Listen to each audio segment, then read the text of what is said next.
Hello and welcome to all students in this our today's lecture. Students, we are in the topic of redox reactions, and in this redox reactions, in our previous lecture we have seen some examples to calculate the oxidation number of a particular element from the given examples. In our today's lecture we will continue with that previous knowledge. We will take some different examples from previous one. Now here in our today's lecture we will learn if some different molecules which I have given, and from that we have to calculate the oxidation number of a particular element. The nature of question may be asked in your exam will be like this: assign oxidation number to each element in the following compounds or ions. Sometimes in problems the examples given in the form of ionic state or in stable state.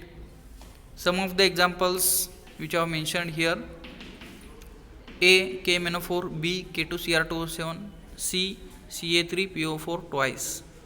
These are the some examples in which we have to calculate their corresponding oxidation number of each element. Now first of all we will take an example, that is KMnO4 here. The different values which we have known from the previous lectures, that we have to put here. The oxidation number of K, it will be +1. Oxidation number of oxygen, it would be -2. Sum of the oxidation numbers of all the atoms, that we have to take it is equal to as a 0, because the molecule which is given in problem, which is having no any charge, means their value we are going to take as a 0.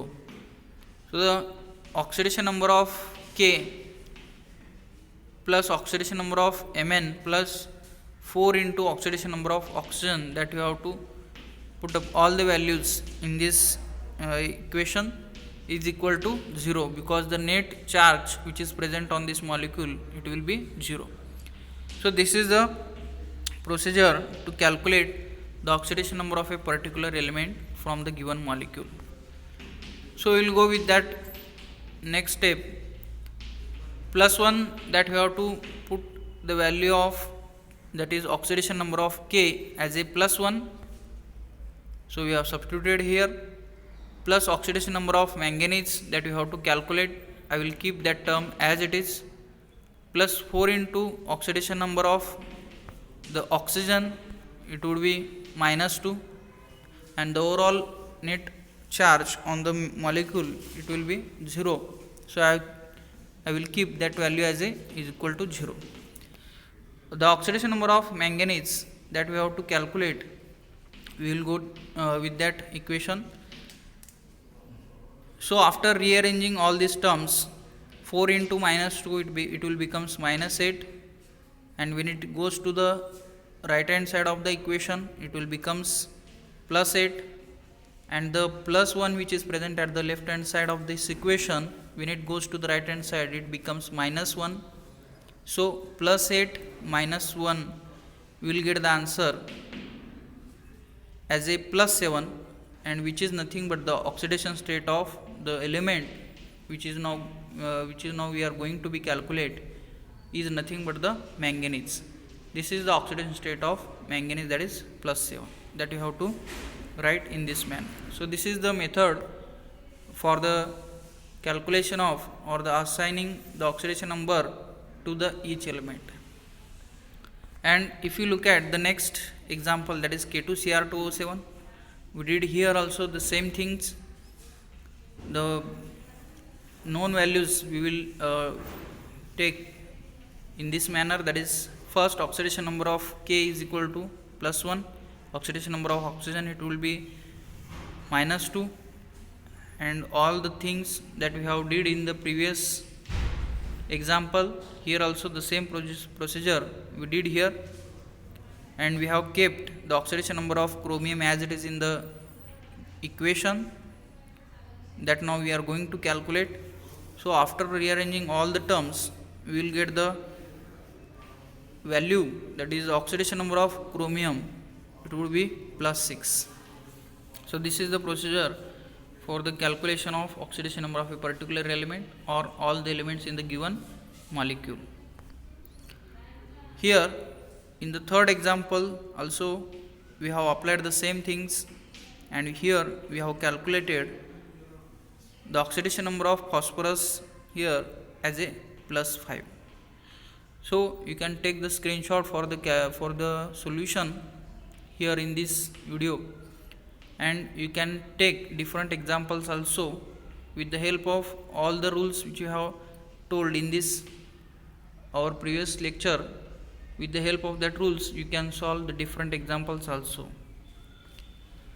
Now student, one of the different problem which may be asked in your exam and which is very important for the calculation of or the assigning the oxidation number to the atoms other than oxygen and hydrogen in the following species.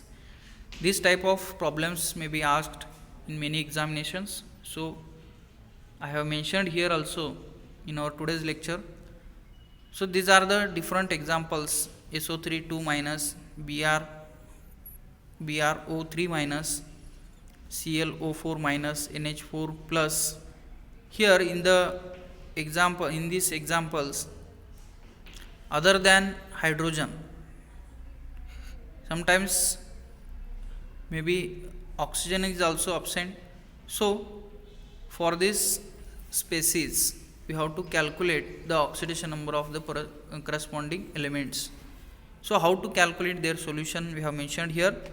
The oxidation number of oxygen atom bonded to more electropositive atom is -2, and that of hydrogen atom bonded to electronegative atom is +1.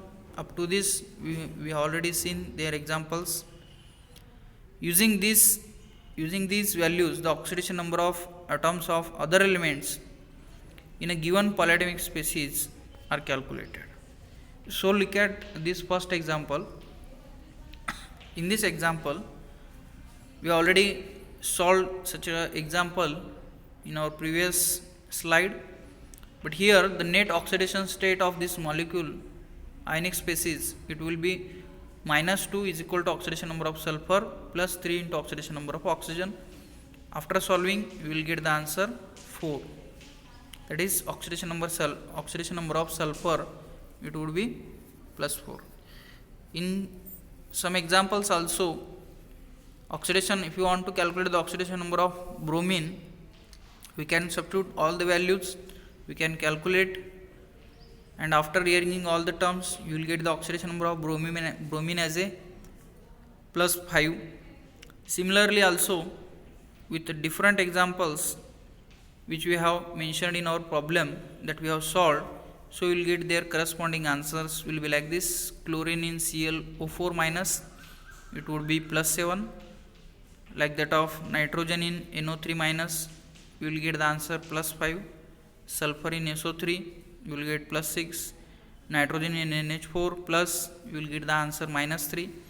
Nitrogen in NO2 minus, you will get their corresponding answer would be +3. In the next example, nitrogen in N2O5, you will get the answer +5. So these are the next type of problems.